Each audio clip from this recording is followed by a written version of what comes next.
Friends, Radhe Radhe. সবাইকে happy new year, নতুন বছরের শুভেচ্ছা রইল।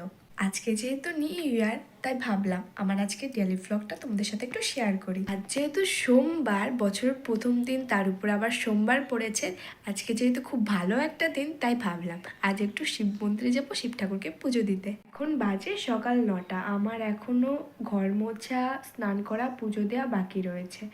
এগুলো করে এসে তারপরে কথা বলছি। আর এদিকে দেখো, এখনো পর্যন্ত কুয়াশাও কাটেনি। তারপরে আমি স্নান করে ফুল আর কতগুলো বেলপাতা কুড়িয়ে নিয়ে আসলাম।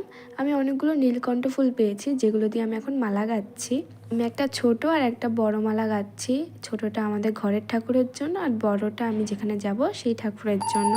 তারপরে আমি দিলাম পুজো দেওয়ার পরে আমি পড়লাম ভগবদ গীতা, যেটা পড়া প্রত্যেকটা মানুষের দরকার।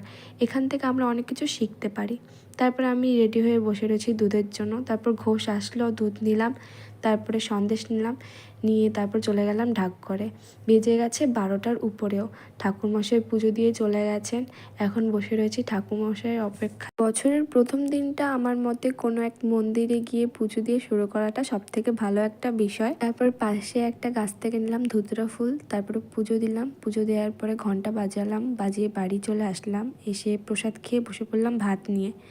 তারপরে ভাত খাওয়ার পরে আমি একটু পড়তে বসেছিলাম। কিছুক্ষণ ধরে পড়লাম, পড়ার পরে তারপর খুব ঘুম পাচ্ছিল, তারপরে ঘুমাতে চলে গেছি। ঘুম থেকে উঠলাম, সন্ধ্যা হলো, সন্ধ্যা দেখালাম। সন্ধ্যা দেখানোর পরে তারপর বসে পড়লাম একটু ছবি আঁকতে। ছবি আঁকতে আমার খুব ভালো লাগে। আর যে জিনিসটা করতে ভালো লাগে সেই জিনিসটা যদি আমরা করি, তাহলে একটা আলাদাই শান্তি অনুভব করি, আর যেটা করা উচিত। তারপর খেলাম রাতের খাবার, লুচি আর তরকারি। ভালো লাগলে একটা লাইক কমেন্ট করে দিও। ততক্ষণের জন্য বাই, রাধে রাধে।